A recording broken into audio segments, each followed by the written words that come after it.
You're joining us in a remote corner of Alaska, waking up on our floating home completely surrounded by ice.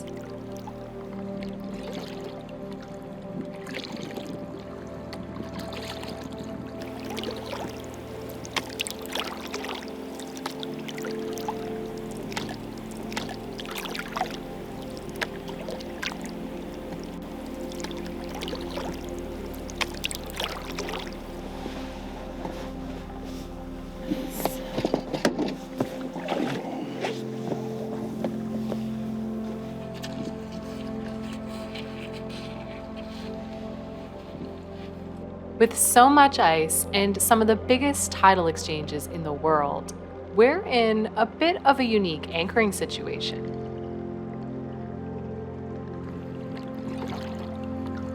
We decide to take the dinghy to shore to get a feel for our new and very foreign surroundings.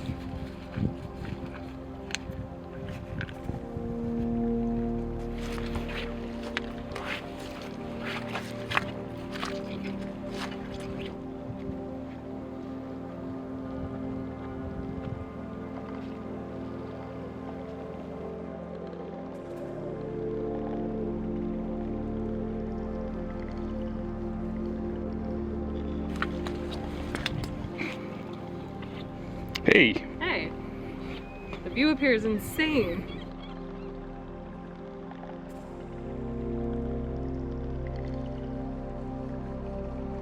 And also there is an ice chunk. That's cool.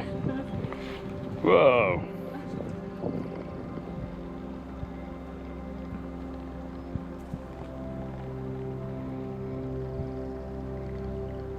I'm incredibly blown away. We just came up onto this rock to set up a time lapse of the ice drifting around, and it has spread out so considerably since we came through yesterday. Yesterday, all of this was more or less clear, except for a few icebergs, and now it's just littered with ice and bergy bits.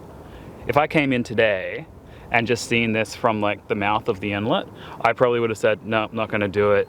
There's too much. Not gonna be able to find a way through it. So I think we got really lucky yesterday, hey? We did get extremely lucky. Just 24 hours ago, this inlet was completely free of ice, and we were able to cruise on up to the headwaters to get a glimpse of the spectacular face of LeConte. Oh my God. I don't think words do it justice. Insane! Holy hell. Wow! Oh my God. We made it to LeConte!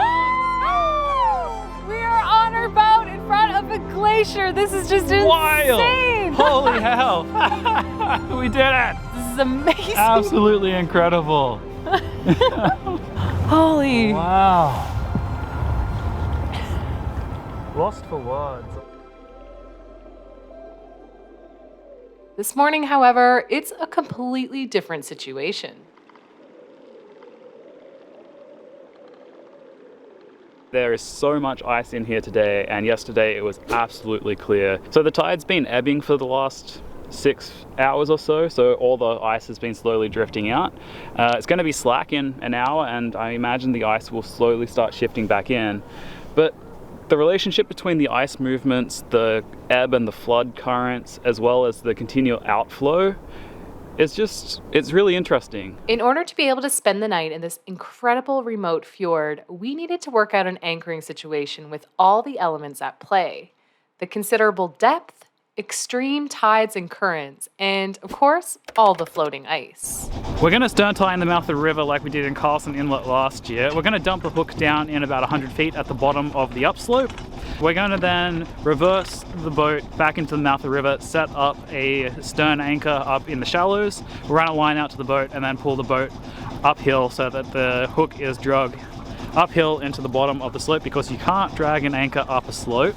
A little bit of a logistical tangle of lines trying to set a hook down there in 100 feet with 100 feet of secondary line for a float. So that can be a little bit hairy. A logistical tangle indeed, but we hoped it would be a small trade-off in order to get to call this incredible place home for a few nights. So we went ahead and executed our plan, hedging that the outflow of the river would be enough to keep the bay clear of ice. We were relieved to wake up the next morning and discover that our logic was sound.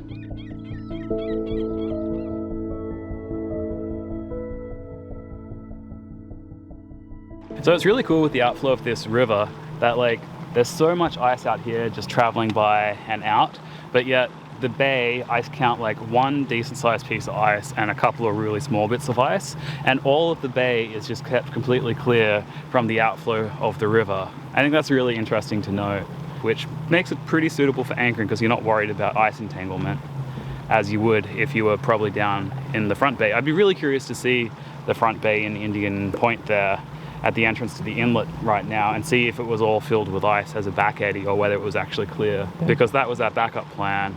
And I'm wondering if we had taken that plan, whether we would have woken up just in a slush puppy of ice everywhere. I think that'd be really interesting. I think there's a group of ski doers coming in. I hear them. Yeah, they're buzzing around up there. That must be a fun way to come see this, is to rip around on some sea doos. We're gonna go for a dinghy ride later, I think. So we're gonna try and set up a time lapse here on this rock to see if we can't capture the movement of the ice and sort of see how it's all moving long term. So let's see if this works. We're just on this rock at low tide, so we'll have to come back before high tide comes and takes our camera away. There's the spot. Found it.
Ready? Yeah. 1, 2, 3. Okay. You got it? I got it. We've gone through a full 24 hours of tide cycles, including the lowest tide that we're gonna get, and we're feeling pretty confident with where our boat is set up now that we'd be able to leave it for a few hours. It's a beautiful, sunny, calm day, and we're right on the start of the flood, so we're thinking we're gonna hop in the dinghy and head up into the inlet again and check out the glacier from the dinghy. We might be able to maneuver through some of the pack ice, and it'll just be cool to be ripping around again in a different boat, taking in the scenery. You can see the tops of the mountains today, and so we're pretty keen to see what the mountains look like towards the head of the inlet too. So yeah, let's get in the dinghy and go for a little adventure. Ready to rip? Yeah. Yeah. We don't do adventures in Bruno all that often. We don't. We should.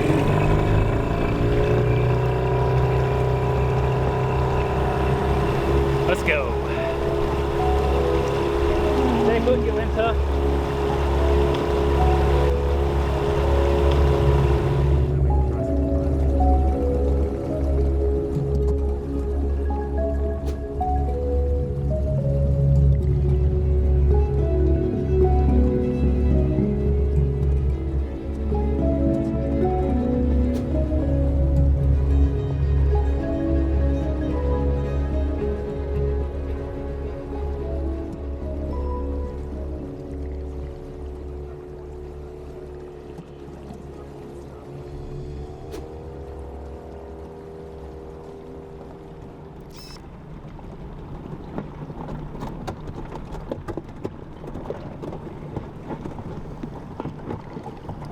Yeah.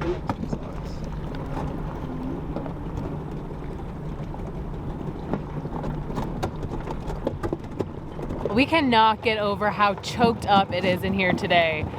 Yesterday when we were at this point in the inlet, bringing the mothership up towards the head, we basically could have sailed through the glacier chunks in this part of the inlet. It was really spread out. There was not so many little bits. There was sort of like, you know, bigger chunks of ice that you could easily avoid, but this is like completely different today. Yeah, this was completely wide open yesterday, and now, like, you can't go a foot without bumping into a piece of ice.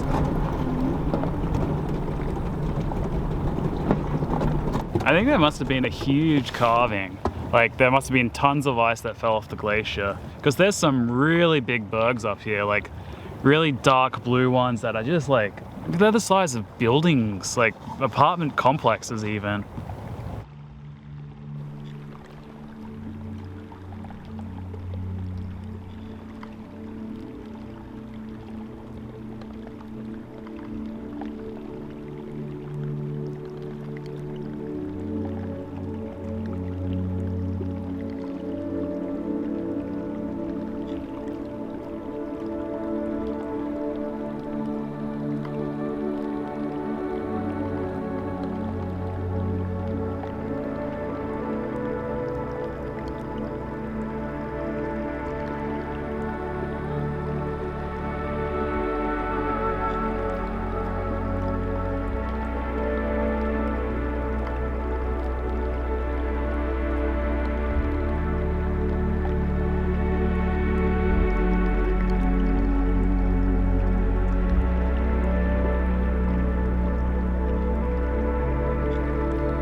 We've become one with the ice. We're just out here floating around in the ice pack. I actually feel like we're becoming part of the ice. We drift by pieces of ice with seals on it and seal pups, and they're sort of like, ooh, like startled by us at first, and then they realize that we're chill, and then they sort of like go back to sleep.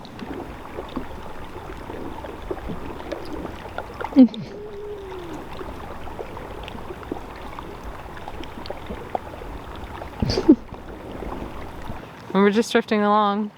We've moved closer to this big one, definitely keeping a safe distance, but also we hear, like we can sense that it wants to do something big, so we're just gonna like hang out and watch it from a safe distance, and maybe it'll flip over or something crazy like that. But while we're here, I think we should have a beer. What do you think? I think it's a great idea. And then we can glacier gaze from our dinghy. We're totally glacier gazing. We did go over to the kayakers, and we were talking to one of the guys over there, and it's really interesting because he said that he's been here half a dozen times and he's never seen it so choked up.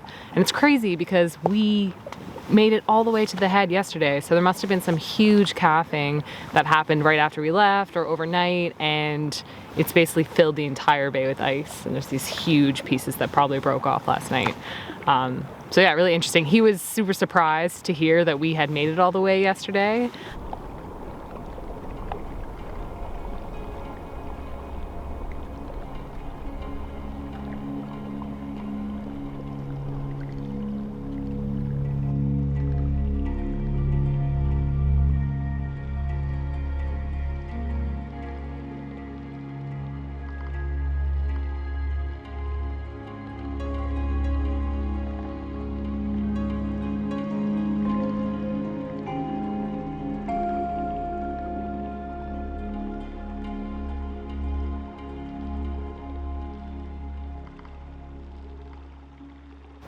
It's actually really, really cool just being immersed in the ice and just floating around in this slush puppy of whoever knows how many thousands of year old off-gassing ice.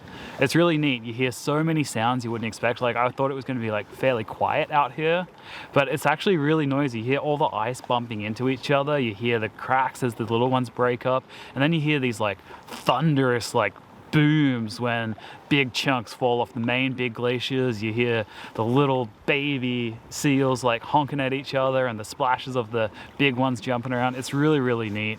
I think the bit that really catches you off guard is when you hear the ice crack and you're just like, ooh, what was that sound? Where did it come from? Am I like safe distance from anything that's really big? Which is really important to do because anything could change like at any time. These big chunks of ice can flip over or break in half, and we seen one happen earlier, and it actually produced like, it was probably just the size of a car, but it still put off like a 2-foot wave like instantaneously, and you're like, holy, make sure that we're far enough away from that stuff.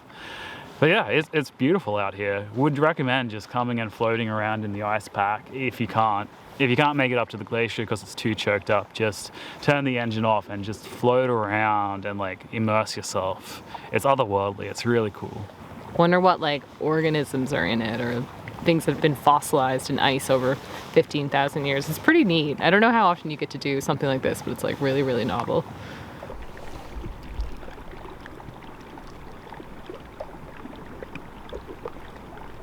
Well, cheers guys. We're gonna enjoy a cold one here amongst all of these very cold ones and enjoy our time out here in the ice pack. If you enjoyed this one, please give it a thumbs up. Subscribe if you're new here. Leave us a note in the comments. We love hearing from you guys, and we'll see you all next week. Turns out we're not closing the curtain just yet, so do stick around till the end. Just wanted to jump in here real quick to say thank you so much for being here with us. We love sharing these adventures with you, and we hope to continue doing it. So subscribe if you haven't already. It doesn't cost you anything, and it really helps our channel grow. Biggest thanks to our Patreons for making these videos possible. If you'd like to become part of the amazing crew over there, you can check out our Patreon page. And if subscription isn't your thing, you can consider making a one-time donation to our PayPal, link in the description below. Cheers, guys. All right, back to the show.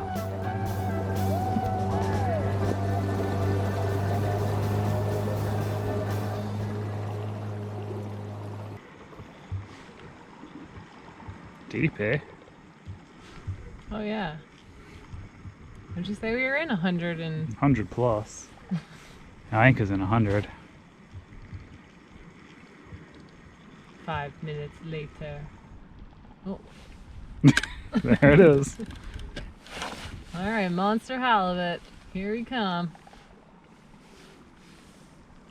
Catching us the dinner. You're such a good fisher lady. I am.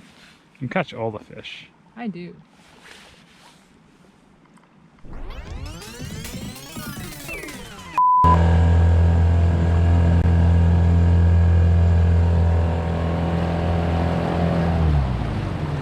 We didn't catch any fish, but we've restocked the Glacier bar, so that's good enough for us. So back to the mothership.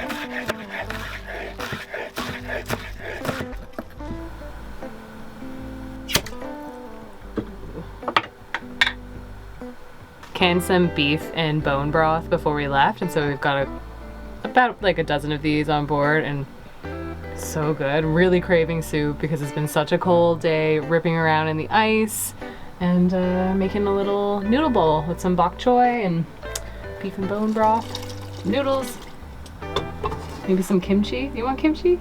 Kimchi sounds great. Should be plenty.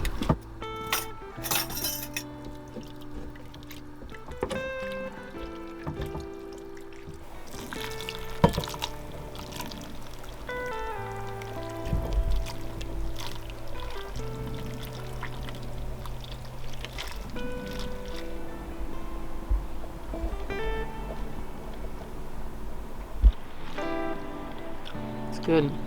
Exactly what I was in the mood for. Have a nice warm bowl of soup. There's like a few chunky bits of ice in the bay, but we're mostly way out there. But we can still gaze from the cockpit and eat some noodles.